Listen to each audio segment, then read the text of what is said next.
Welcome back to True Crime Broads. This is Crystal and Renee, and today we are covering the missing persons case of Jason Landry. He went missing when he was leaving the college campus that he attends in San Marcos, Texas, to go home to see his family for the break in Missouri City, Texas. And Jim, thank you so much for joining us. Tell us a little bit about yourself and how you got involved in this case. Yeah, sure. Thanks for having me on. Again, my name is Jim West. I'm just a regular old person living out of Houston, Texas. And when Jason first went missing, December 13th, 2020, I saw the news reports a couple days after, and it was intrigued because I knew the area, and he, for the most part, had seemed to vanish into thin air. And my daughter, too, had attended Texas State University, same college. I'd been down those roads that he took on his way home that night. And so I just had this feeling like, oh, well, yeah, kind of curious to find he's going to be found. So I'll wait. And I kept checking news, reports, and then days went on, and big searches were done. Texas Equisearch was brought out, then later followed by Texar, and I just kept thinking, okay, this is going to be the weekend. They'll find him. They'll find him. They'll find him.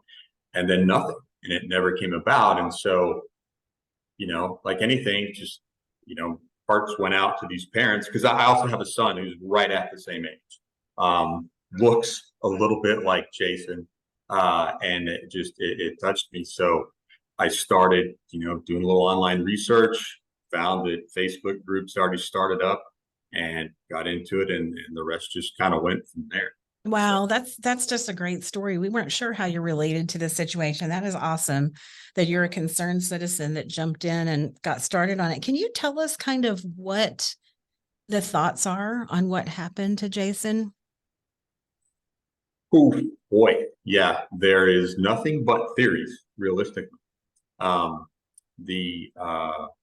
You've since he's just basically vanished into thin air. He crashed his car. The car was found. His clothes were found. Dog teams were brought in. They lost his trail after not too much time. So the current thoughts are that he just, it's a very rugged and remote area out where he was. It's basically, a dirt gravel road through the middle of a very large oil field with not too many residences on it, no lights, not cell service even. And the most prevalent thought is that, he just started walking, got lost, and, succumbed to the elements. Mm-hmm. There's 1,000 other theories out there, but there is not really a much of a shred of evidence to support any of those. So could be anything, but that's kind of the most current thought process on that. Well, and we know that his car was found, and it appears, do people pretty much agree that are following the case that it was a one vehicle accident? Yeah, I think so. You Okay. still have the people that want to throw out that there's just all sorts of crazy things that, something happened and this and that. But realistically, yes. And many of us have recreated that drive, myself even, on the exact conditions of a Sunday night at the same time, same moon conditions, same weather conditions, at a time when school was effectively out, so traffic will be different. And that area right where the wreck happened is a very high traffic area for deer darting across the roadway. And it's gravel. If you were going a little too fast and had to swerve, bam, you'd crash into the side of the fence. I think that's pretty much, the 90% people believe that it was a single vehicle crash. Right. And he was about 30 minutes into his drive home, which was approximately 2 hours and 40 minutes. So what was the name of the little town that he crashed in? Luling, Texas, Luling. Okay. And that was on his way to Missouri City, Texas, which is where his parents live, where he lived before he went to college. I heard a couple of reports that one of his friends at college had FaceTimed with him before he left. Is that true? That is true. And there actually has law enforcement, I think, had published that video. FaceTiming him getting ready, putting his clothes on, things of that nature. And all coinciding with the time of him leaving about 10:30. when he punched, his Missouri City destination into Waze, and took off. And then it's about 30 minutes into it's when really sort of his digital footprint stopped.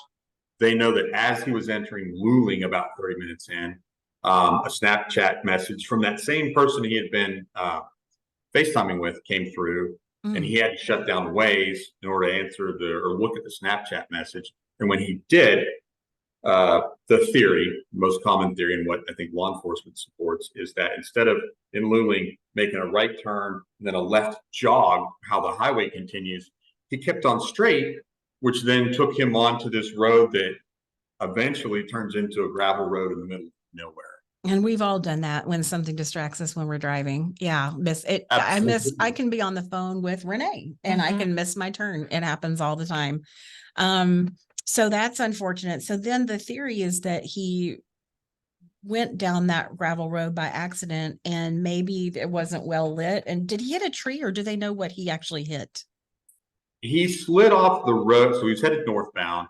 He slid off the road onto the right-hand side. His car spun around 180 degrees, and he slid into a fence, and the back of his car hit a tree. So, and it was, it's just pretty significant damage to the car. It's well believable. There's no airbag deployment, but the way it hit, it's also possible that it just sheared the side and didn't deploy any airbags. But it could have been a pretty significant hit to the head, those type of things. Now, what are the thoughts about the reports that someone had kicked out the back window? I read that. Is that a theory, or has that been proven that somebody kicked out the back window? Yeah, I don't think there's anything to that. If you look at all of the images immediately after, because that later that evening, the car was picked up by Dick's Diesel Service and taken to a storage lot. All of the glass is inside the car, which would be consistent with a tree hitting it in the background, crunching up the fender, cracking the glass, and it goes inside. Okay. In the car, I'm assuming it was an indrivable condition. No, it was not. That particular year model of a Nissan Altima has what's called a fuel cutoff switch. So as soon as it hit that impact, it shuts down all the fuel to the vehicle. And you would have had to be a mechanic to crawl underneath the hood and find that switch and reset it for the engine to even restart. Okay, so that's why he got out of the car. Okay, that makes sense. I figured that was the case. I just wanted to verify. And his headlights he left his headlights on as well. And part of the strangeness is that when the car was found, his cell phone was still in there, as well as his wallet. And we all know what 20-year-old would get out of a car in the middle of nowhere without their cell phone. So, oh gosh, yes, that is absolutely. Bizarre. Even if it was dead, I would be hoping somebody could help me charge it and I could, get, whatever, but not leave it. Well, and is it true that that the lights were still on and a volunteer firefighter just happened by and noticed it and called it in? Yes, absolutely. So timeline wise, if you look at it, no one really knows. But you analyze the drive time, the crash probably happened somewhere around 11:25 that evening, So, and then somewhere slightly later, yes, a local volunteer fire department or volunteer firefighter was on his way home, heading down that road, and has every reason to be out there. He and his father check oil wells out there, and lives out there, runs across the car with the headlights on, gets out, sees no one inside, and then calls it in to 911 dispatch. So, okay. Now, I've seen wacky theories on the internet with almost every single case, actually, of course, every case that we cover. Now, one of the things that I'm going to predict that this is wacky, okay, but I have to ask. Sure. I saw theories, and this is Facebook groups, so we're going to take this with an enormous grain of salt. There are theories that the volunteer firefighter did something with him and is guilty in some way. Is anyone realistically thinking in those terms? No one that I would consider has any shred of sanity. Okay. That was my thought as I was reading this. So, and I saw it in more than one place. So that was kind of what made me want to ask you.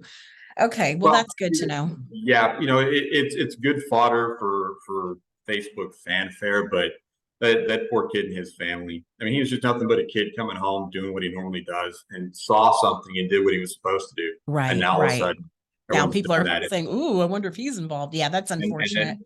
Him and his whole family have been extremely helpful.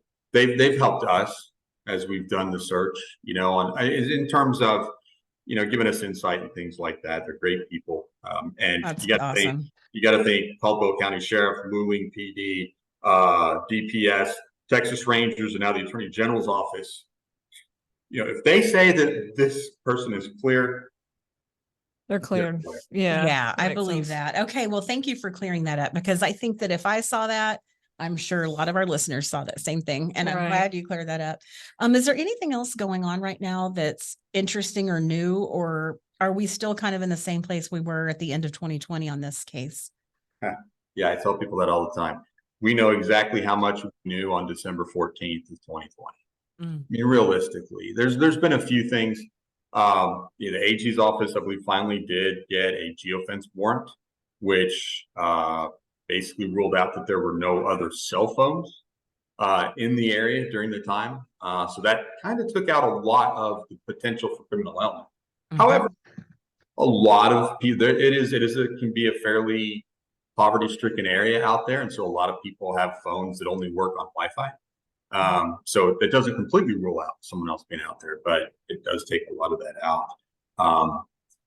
And since there are no like super strong leads, the whole process of looking for Jason has been merely a slog fest of just ruling things out, process of elimination.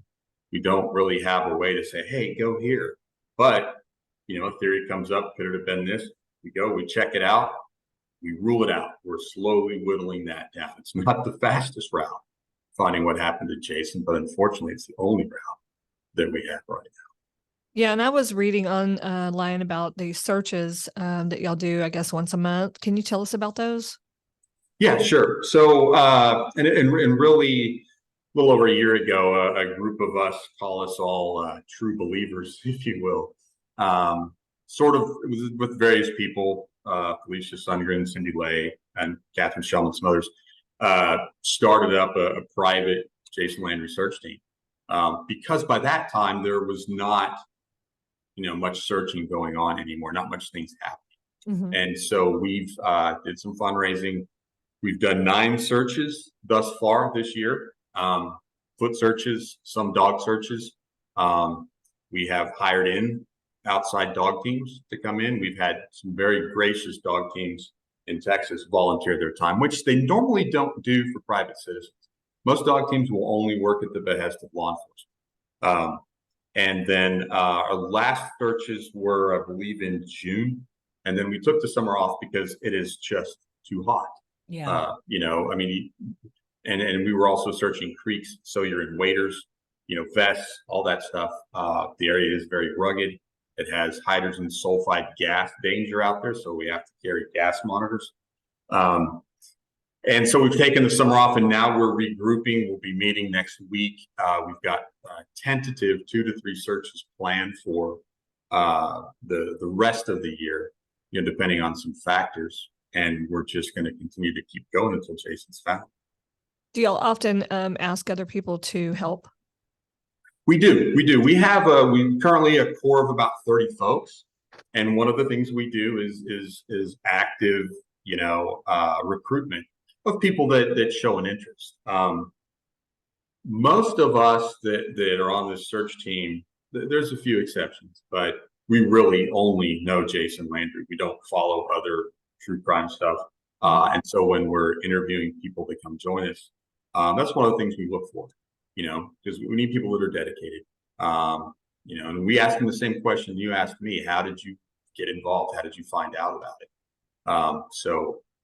And you know, not everyone can make every weekend. We're all volunteers. You know, we all have lives, kids, football games, stuff, those kind of things.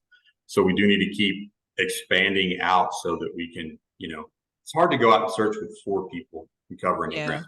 If we've got 15, 20, yeah, we can do a good targeted search. And we've got a great team of folks that really pitch in.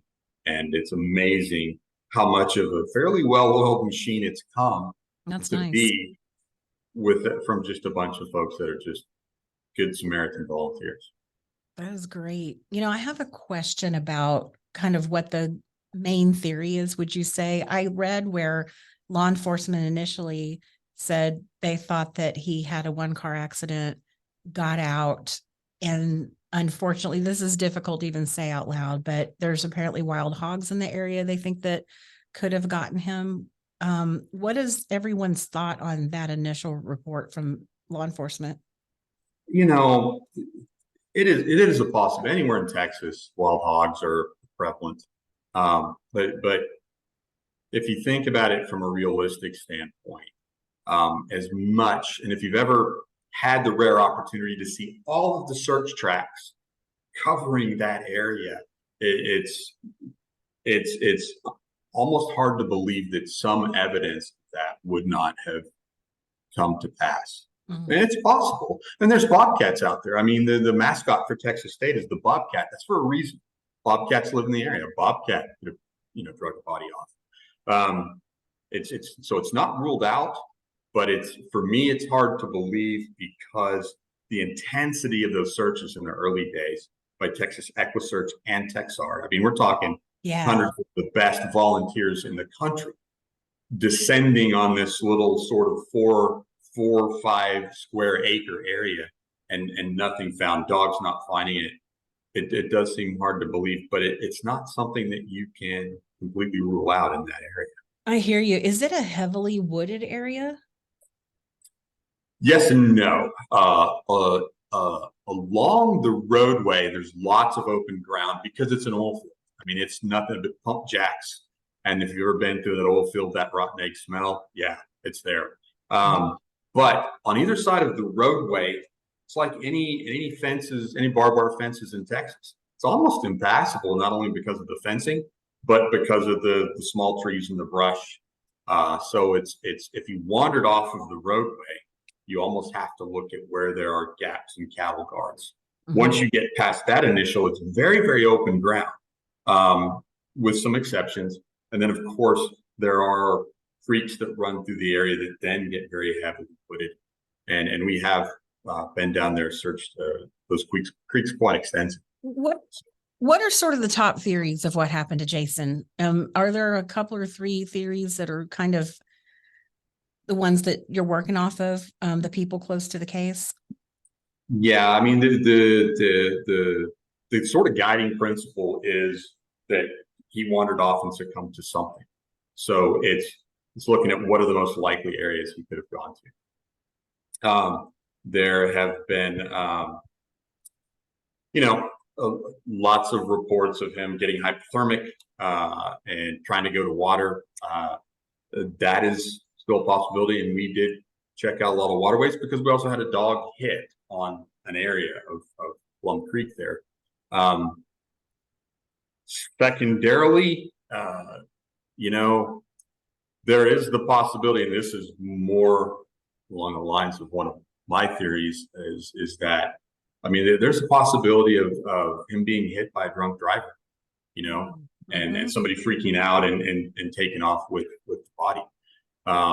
But again, not much of a shred of evidence to point to anything other than just the area, some intuition, knowing what it's like, and the strangeness of, we know this kid walked 900 feet south because his belongings were found on the roadway 900 feet south. His supposed clothing was found there. So that adds that element to, now this kid's out there, no shoes, on a gravel road, naked, supposedly, and then just disappears. It's and then, of course, you always can't rule out some foul play. I mean, that area is the middle of nowhere. Even Luling locals, high schoolers, it's the kind of place they go to drink beer because there's never anybody around. There's never police down there. There's no lights. There's no cameras. There's no nothing. They're like anywhere outside of small towns like that, there's drugs. So he could have been walking south and seen something happen in a drug deal gone bad. And if they didn't have cell phones, there's no way we could rule that out. So you can't really rule out foul play. just nothing that really indicates. So If it is foul play, do you think it was random? Like he wandered into something, or do you think somebody followed him from, because it was a half an hour from where he started? Do you think somebody followed Yeah. him, or would it have been an impromptu foul play? I can say unequivocally that it was completely random. Okay. And here's why. You know, if you drive through that intersection in downtown Luling, there are cameras on there, and law enforcement has said, you know, we see him go through the light. You know, it's probably dark. They probably can't tell that he's alone in the car, but no reason. There was not enough time for him to even have stopped for say a minute along the route before he hit that intersection where he kind of went the wrong way. So it's not like he could have stopped and picked somebody up or stopped and done something. So, you know, he's not followed. He's not, doesn't have anybody in the car with him. And one of the things that I did early on was do a little bit of analysis. And I worked for a tech company, so I got a little bit of help and did a little bit of analysis on social media. Took Jason and a circle of about 600 people close to him, right? And all their contacts, and compared them to any other possibilities that we could think of that might be some sort of connection where he was meeting somewhere. All in all, we looked at about 14 million possible connections, where I'm looking for somebody who is within Jason's circle that knows somebody from that area. Zilch, nothing, not a single one. I'd say unequivocally, Jason had no contact with anyone in that area, not even a few Texas State students that were from that area originally. So has a private investigator looked at this also? I mean, in addition to the work everyone else is doing, of course. I mean, has a PI kind of? Yes. Abel Pena, ex FBI agent, really took the charge in working with the Landry team. I believe there was a connection with one of his children and a good friend of Jason's. And so that he knew of the case that way. And Abel was a retired FBI agent, started his own private eye agency, and he has started the group Project Absentis, which focuses on helping families find the lost, if you will. And yes, he did a lot of work. Processed, I can imagine the number of wild goose chase leads that he and his team chased down early on.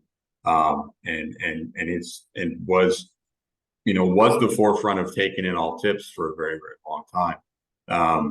And then I think, you know, probably backed away and moved on to other things once the case was given over to the Office of the Attorney General's Cold Case Division. And I'm sure there's been some others out there. I know there's a few. I don't like to mention names other than Abel's, but yeah, there's been several that have been out there, you know, doing the feet on the street work of going to local bars and hangouts and asking questions and doing those kind of things. But yeah, there's probably a handful, 3, 4, 5 that have different times. What's Abel Pena's? What do you think his opinion is? Has he shared his theory? Has he formed one yet? Yeah, he's very, very publicly has shared his theory, and oddly enough, it counters what most of the rest of us think. You know, he thinks possibly that there could have been, you know, some trafficking involved, and I know that trafficking is a big umbrella word, but you know. You see the wrong drug thing happen and someone makes you disappear, that could be under trafficking. I don't want to speak for the man because it's been probably a year since I think he was on there. But yeah, you actually can Google Abel Pena and Jason Landry. There's probably I remember the name. Yes, I'll go back and look some more. Yeah. No, and I mean it's just a good team and ex FBI agent. And you know, doing good things, you know. Yeah, that's awesome that he got involved. When you said that they went to local bars, some of the other private investigators, and talked to locals, was it there in that small town or back at Texas State? It was in that small town. Okay. Yeah, and it's small, and part of the reason why is that does get back to sort of the drunk driver theory, because if you lived up north from Luling, I think it's 84 is the only road that goes north from there, and it is well patrolled.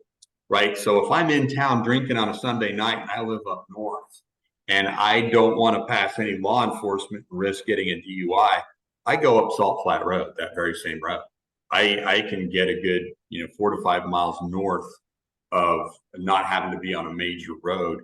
And so a lot of the focus at times has been on interviewing people, waitresses, bartenders, and there's probably 3 or 4 bars there in Luling, saying, hey, any regulars here, do you remember people on a Sunday night doing this or that? And then, of course, there's always the reports of, hey, I overheard 3 guys talking about that they did this to Jason. Right. All those really turned into nothing but hearsay. But yeah, quite a few. I mean, I folks. could see that theory happening. It's another plausible theory. A drunk driver hits Jason. He's thinking, oh no, I killed this kid. I'm going to go to prison for life. I'm going to be sued by his family for everything I've got. I mean, panicking and getting rid of the body. I could see that. And that area of Luling is, I hate to say it, but if I was a local and knew the area, there's a million places to hide a body where it would never be found.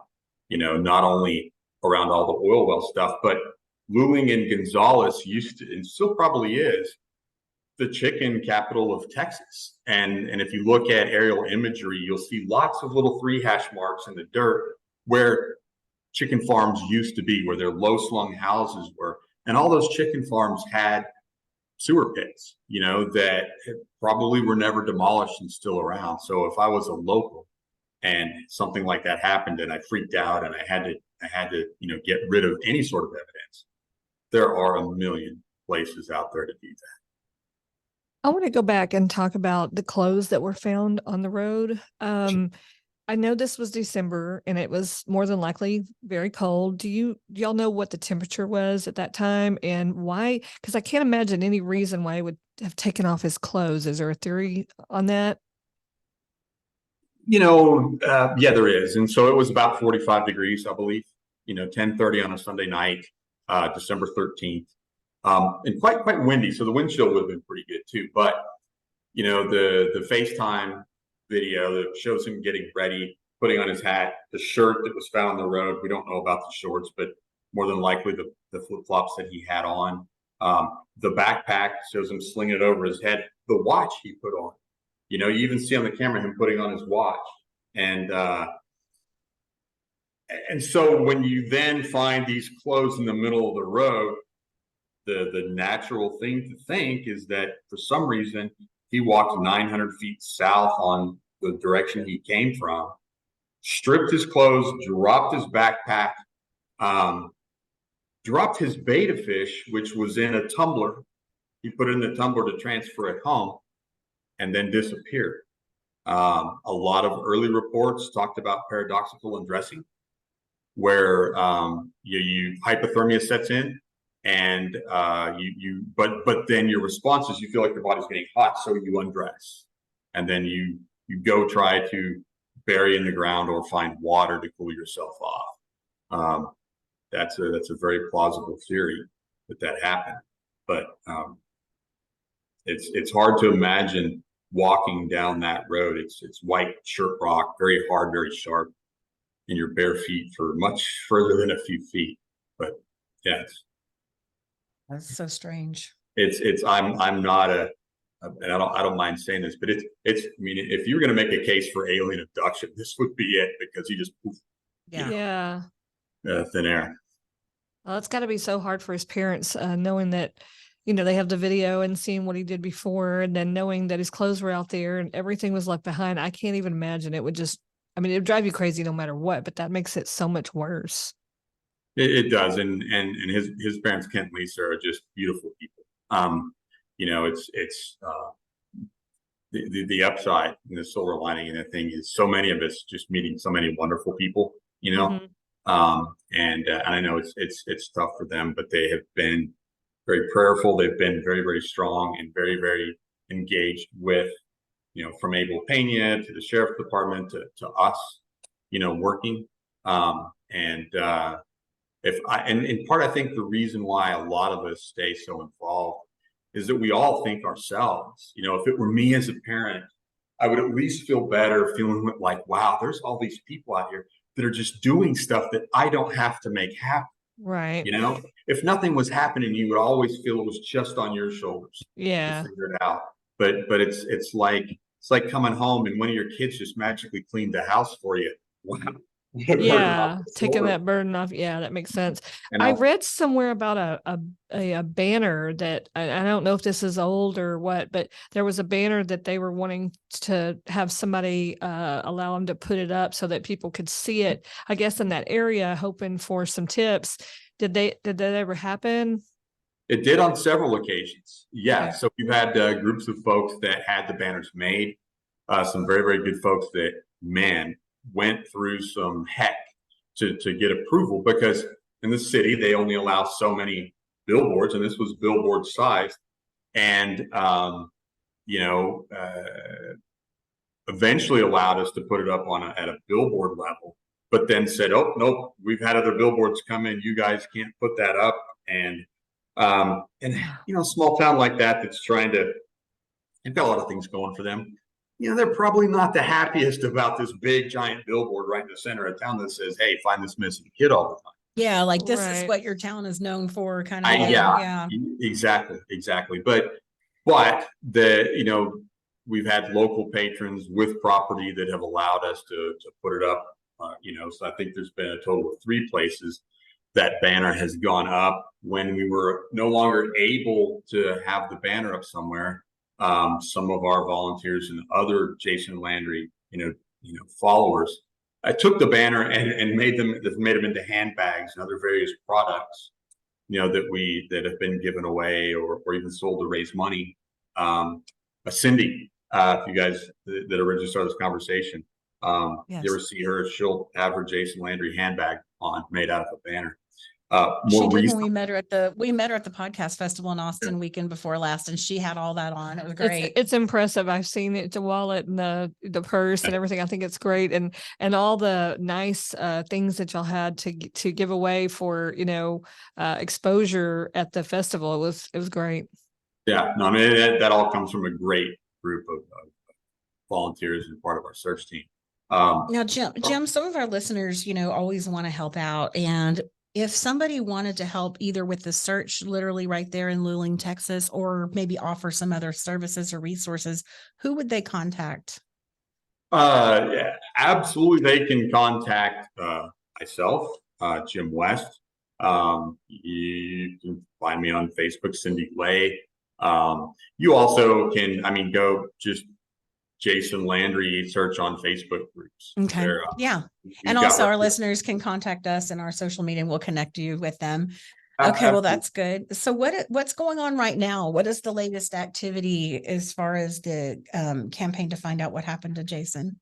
There are things happening that from our search team standpoint, we tentatively, we haven't really ferreted this down completely.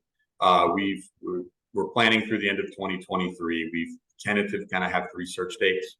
2 of those will be strictly foot searches.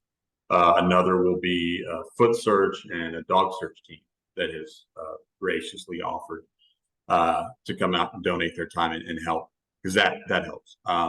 So that's us. We're also, other things we're into. We are also a big group of us, not myself included. We'll be attending the Texar fundraiser, I believe September 23rd. So, they're out there. They've done so much out there. Hey, we're a small community, a small village. So we're trying to be out there and support them. There are, it's not just us on the search side. There are things happening. Not, at liberty to say, but it's not. It's not a case sitting in a banker's box in a dusty warehouse somewhere. That's good. It's actively being dealt with. And I'll tell this to anybody. Sometimes people think that advocacy doesn't do much, but just being the advocate, putting the word out there, doing the things like you all do, and any of us do, it keeps it fresh. It keeps people going. It makes it so that people can't put something in a banker box and say, well, let me go focus on this other stuff.